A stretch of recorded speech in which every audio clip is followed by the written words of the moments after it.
Adult Solutions. Add-on desires.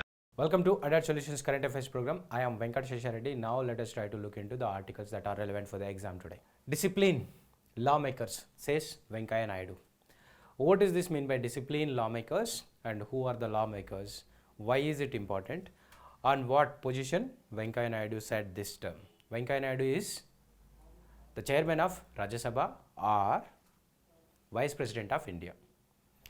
Now, the Vice President of India draws salary in the name of the chairman of Rajya Sabha only. He will be chairing the Rajya Sabha. He or she will be chairing the Rajya Sabha.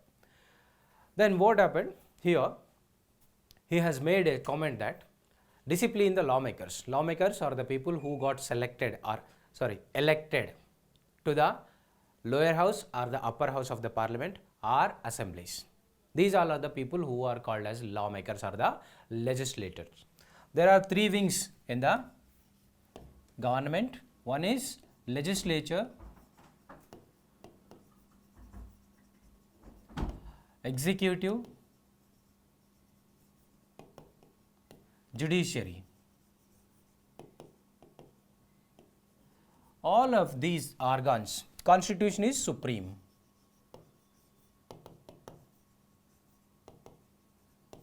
Constitution is supreme and there are three organs to take care of the functions of the government so that for the better functioning and demarcation. Legislature is the place or the body that will be making the law. How they will be making the laws? By tabling a bill in the house and then discuss it and finally debate it, then will be accepted, sent to the either governor or president, respectively either assembly or the parliament.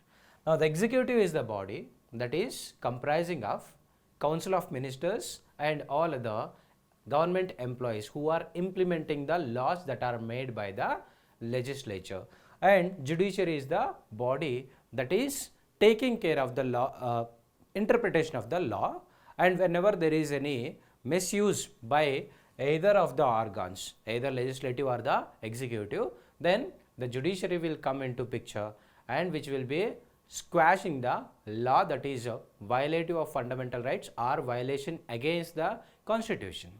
Then these are the respective roles of the different organs, and this is very basic premise to the democracy of our country. Now here, what happens if the legislature is not good enough? Then there may be all possibility of drawing or making the laws that are of vague, or that may be a law made by or drafted by the executive. So in a way this is going into the hands that is completely against the principles of natural justice or against the basic structure of the constitution and the principles of democracy. Now here, when it is going into the hands of executive, then it is called as a delegated legislation. What is meant by delegated legislation? When you are overburdened with something, then you will be giving out your power to make something to other person, that you are designating other person to do your work. Now here, that is called delegated legislation. Now the delegated legislation is against the principles of basic structure. So this executive body will be becoming the powerful and the judiciary will also becoming the powerful. Here there is a balance of power and separation of power. There is a term called separation of powers. Now there must be a balance between these three organs. No organ must be showing its hegemony on the any other organ by intervening into daily activities. Now what if this legislature is weakening? Then the two other bodies will be becoming the more powerful and there may be all possibility of the misuse of the powers and functions. Now to not let that happen, recently Chief Justice of India also pointed out, and some other judges also, Nariman has also pointed out that criminalization of politics is on the rise. In 2004, the number of people who elected to the parliament with criminal records were 24%, whereas it presently in 2019 election, this has rose to 43%. That means 43% of people who got elected to the parliament are criminal background people, are having the criminal cases against them. Now, this is not fair, and those criminal background people will be compromising on the lawmaking. To not let that happen, our beloved Vice President of India, that is Venkaiah Naidu, also pointed out now that it is the responsibility of citizens to make these people disciplined enough. And then there is another term that where while making the laws, the house is getting disrupted. Now because of this, what is happening? Whatever the number of times we meet in the parliament are also getting disrupted, and these bills are not discussed properly and not debated properly. What is the very purpose of a legislator to be in the house? To discuss and debate and get the productive output or the best output out of the bills. That is to govern the people or citizens of the country. Now here, if this process itself is defeating or deviating, then what will happen? We will be weakening as a democracy, and our growth will be also weakening. So we will be just kept as underdeveloped country, or a violation, or it is going against the principles of constitutional ideals that are social in nature, right? Because due to all these drawbacks, we may not be able to generate the employment. If we are not able to generate employment, we cannot able to sustain this huge population. Now how can we make them disciplined?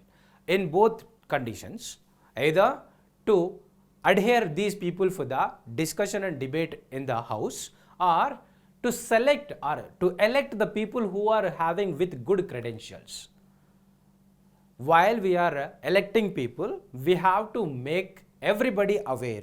It is not just the political parties need to make them aware of, and then it is not just about the election commission's duty to portray the candidates list of the all background, that may be whatever the number of cases or whatever the properties, all these affidavit will be put into public forum, and nobody is looking into this affidavits filed by the candidates. Now as a responsible citizen, it is the burden lies on each and everybody, or the duty lies on each and everybody to make everybody aware of the candidate who is contesting in their constituency, so that we will be able to make an informed choice. Now this is necessary of the hour, and what are the drawbacks that we have today are, one is alcoholism, that for the liquor and money most of the votes are getting sold. Though this is not to be mentioned in the exam, we have to mention at a lighter note, but this is the reality of the situation today. Now to avoid all these things, it lies on everybody. The burden lies on everybody. That is called participative democracy. This question has already asked in the mains examination once in 2017. And then this was a 12.5 mark question. Participative democracy is the key for the successful democracy, or leading a nation for the success. Now in this way, what is meant by participative democracy? Participative democracy is not just about a citizen just casting their vote. It is also you have to keep checking whether these people are doing their duty or not, and you have the right to information. You have to keep tracking the functions and duties of these people and the works that whether they are doing right things or wrong things, and you have to make everybody aware of the situation. Now in this way, everybody has to take part in the democracy, then only it will be able to make a country successful. It is just like any family, that if and only if all the members of the family are collectively working towards a goal, then only will be able to make success of their family. Otherwise it will be a debacle. The same thing will also be applied here to the country. So participative democracy is the way for the success. And what is meant by participative democracy? Take part in the elections, even spread the information about the only right information, not about a wrong or fake information. Spread the information about the candidates and their affidavits, and choose the right person instead of just a winnable candidate. And then make the political parties also realize that people are choosing only the candidates who are having with good credentials, but not the votes are getting sold for the alcohol or maybe for money or maybe any alms that they are giving.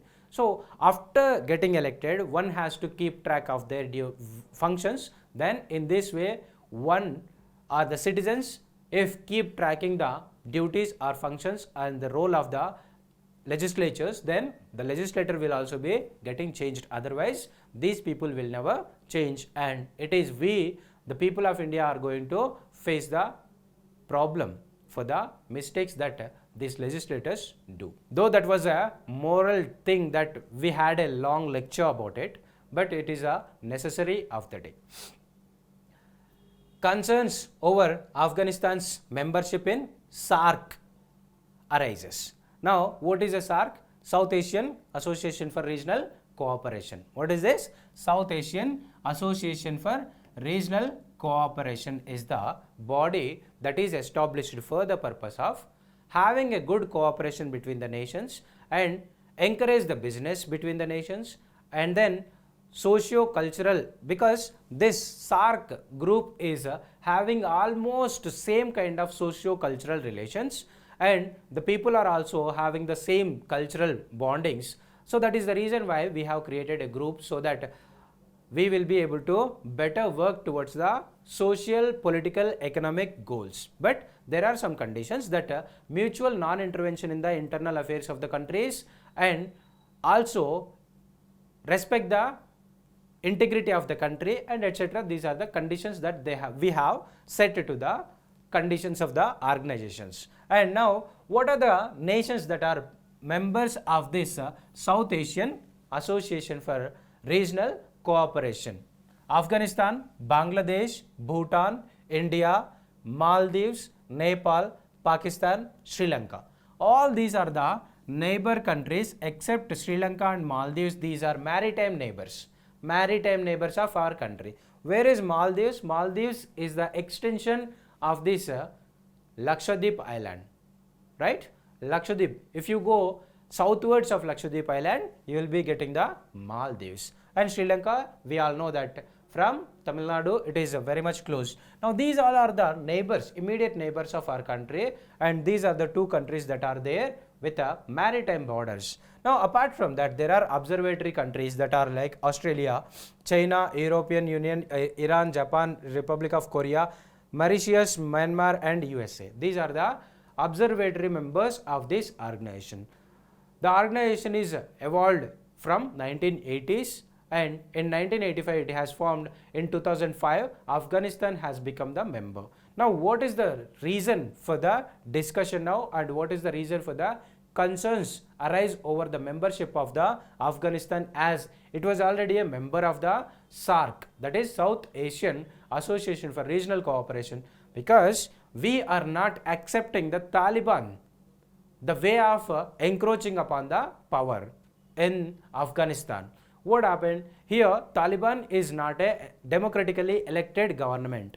It is forcefully encroaching upon or forcefully occupying the country and the government. So now we are not accepting, but there are countries that are accepting the Taliban's accession to the power with the force. Now there are doubts that Pakistan may insist the membership of the Afghanistan, but the other countries like even South Asia, like Shanghai Cooperation Organization, that is an organization where we are members. This is organized by evolved from China's point of view, and here these are the countries that are like many of these countries also part of it, and we have let them take part by the Afghanistan in Shanghai Cooperation Organization. But here we have doubts, we have raised the doubts, but China, Russia are the countries that are accepted the Taliban as the legitimate power in Afghanistan, but we are not accepting. That is the reason why we are having doubts over the membership of the Afghanistan in SAARC. What are the countries? Now these all are the countries, South Asian Association for Regional Cooperation. Now there may be all possibility of asking the question in the form of what are the members also, right? And arrange them from east to west or west to east. Likewise also they can ask. Now here Afghanistan, Pakistan, here is Maldives, Sri Lanka, Bangladesh, Myanmar, Bhutan, Nepal, right? These are the countries that are part of this organization, that is for the development of business and for education purpose. Now this is the history of the SAARC. Now what are the principles? Respect for principles of sovereign equality, territorial integrity, political independence, non-interference in the internal affairs of the other states, and mutual benefit. These are the principles that we have. Such cooperation shall not be as substitution for bilateral and multilateral cooperation, but shall complement them. So likewise, there are some principles that are established for the South Asian Association for Regional Cooperation. Now China opens first road rail transport link to Indian Ocean. Now there is a long history of China being trying for the access to world countries that are Africa, South America and Europe. Is it that this country is not in link, or is this country not communicating or not reaching out to these countries now? Yes, it is reaching out to these countries even now. It has reached out even in the past. But why this country has made a road rail link to the Indian Ocean for the first time in the history through Myanmar. Now the history is OBOR, the Silk Route.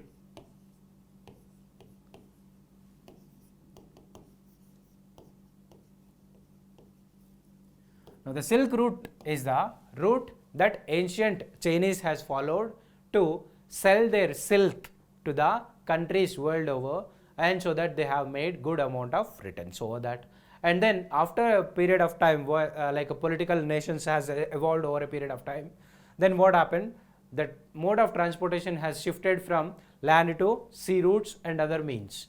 Then where does this China will be going from China to other countries? Now let me draw the world map.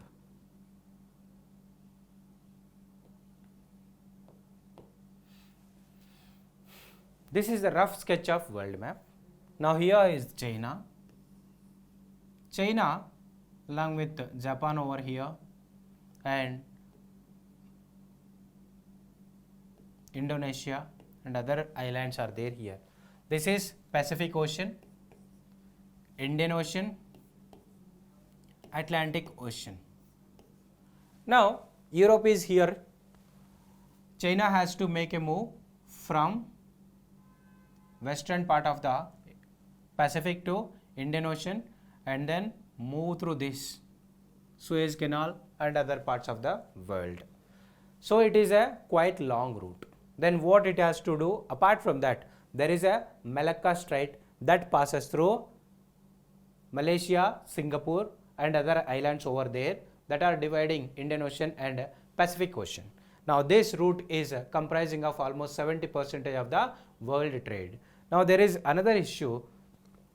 Southeast Asian nations are at conflict with the China, that is Nine Dash Channel, and there is a island called Senkaku Island and other new like artificially created islands are there in China, like China Sea, South China Sea, where these countries are at conflict with the China because China is not respecting the UNCLOS, United Nations law on United Nations Convention on Law on Sea. Now there are some conventions that the territorial waters and contiguous zone and the exclusive economic zone, these are the zones are there, depends upon the distance from the coastal area of the country. Then it is the China is not respecting them, so they are at conflict with China. To surpass all these things, what China is trying to do, China is trying to make a road CPEC. This is called CPEC from China that is entering in Pakistan, and POK that has constructed a road in POK, Pak occupied Kashmir, and then it is reaching to Gwadar port. It is reaching to Gwadar port, and now it has made a road to Indian Ocean through the Myanmar. Now these are the roads that are part of the business, and apart from that, there is a theory that China is trying to encircle India, that here is a port called Hambantota, that is of Sri Lanka, and here is Gwadar port, and here Myanmar where it has also acquired, and road rail link is established over here. In this situation, Indian Ocean is trying to become a new zone of active geopolitical situation where this will be becoming the coercive zone for the proving hegemony of different countries. Now the other port that is China is trying to develop is Kukfayu. The port is Kukfayu. Now where is this Kukfayu? Kukfayu is in Rakhine state. Where is Rakhine state? Rakhine state is in Myanmar. From Chengdu, there may be like once in 2015 or 16, I don't remember exactly, it has already asked that OBOR, what is the full form, OBOR is belong to which country? OBOR means one belt, one road. Now China is trying to revive the old Silk Route through this principle of, through this project of OBOR, where it is investing lakhs of crores for the better communication and connectivity between Africa, South America and European nations. Now here there may be a possibility of asking Chengdu, like China has recently established a road rail link which is starting from and reaching to Chengdu to Yangon are the source and destination in this project. Overseas settlement of GSEC deals on anvil. Now what is this? RBI Governor Shaktikant Das has told that government securities. Now whenever there is a lack of money for the government, it will be raising funds through the loans, and the loans may be of different kind. Government securities is one of the like a way where the government can be able to raise the funds from market, open market. Whenever there is a decreasing the interest rates, then there will be high demand from the government securities, and whenever there is increase in the interest rate, then there will be less demand from the government securities. But whereas this is so far happening in the local market, that is within the country, but now there is an option that exploring to make it available for the international, so that there are countries where their growth is much lesser than what we are even giving as a bank rate, that may be 4% interest or 6% interest.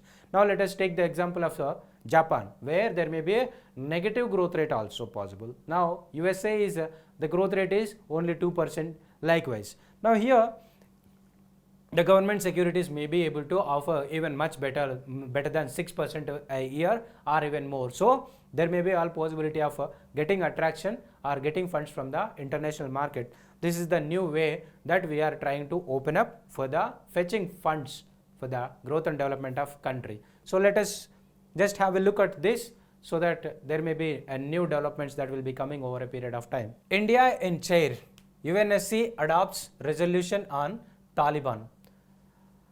There is a temporary like a chairmanship of different countries for the United Nations Security Council, and India was chairing this for the past 1 month, that is all the month of August. India had chaired this UNSC, and there were many resolutions that adopted by India, and there are some countries that abstained for the adoption of those resolutions. Taliban is one issue where it wanted to take forward, because it did not want this forceful acquisition of the country by Taliban. Rather, we wanted this to be a democratically building nation. But here Russia and China has abstained their votes, as they are having the veto power. In United Nations Security Council, even if one member of these 5 permanent members are abstaining vote or giving their vote against to the motion, then what happens? This will not be considered as the bill passed or the motion is passed. So this will be scrapped. So what happened here?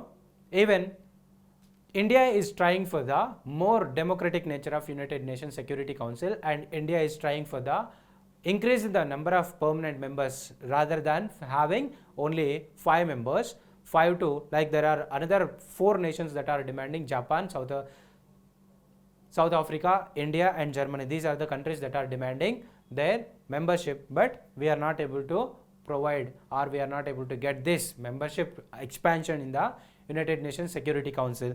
What is the purpose of United Nations United Nations established to stop the further war, or then later on expanded its sphere of control. But now if we are not able to solve the issues that are going in between the countries, then the very purpose of existence of United Nations may come under the question, and whenever this organization start losing the credibility, then that may be a threat to its existence and as well as the world peace as well. In first, for Supreme Court, 9 judges take oath. Who appoint the Supreme Court judges? President of India will be appointing the Supreme Court judges. Now what are the number of members that they will be having? There are 31 members presently, and now who can expand this number of members? Parliament, by adapting in the Parliament, they can be able to increase the number of the judges in the Supreme Court. Now why I am talking about this question already asked, so there may be all possibility of asking a question over these areas. That is the reason now you have to be clear who will be appointing the judges. President of India. And how the President of India will be appointing the judges? By consulting the collegium, that is Chief Justice of Supreme Court. Chief Justice of Supreme Court will be consulting among the collegium, and they will recommend the names. And who will be having the control or increase the decrease number of judges? That is the Parliament will be having the power to increase the number of judges in Supreme Court. Thank you. Keep watching Adapt Solutions for the daily current affairs. Add-on Solutions. Add-on Desires.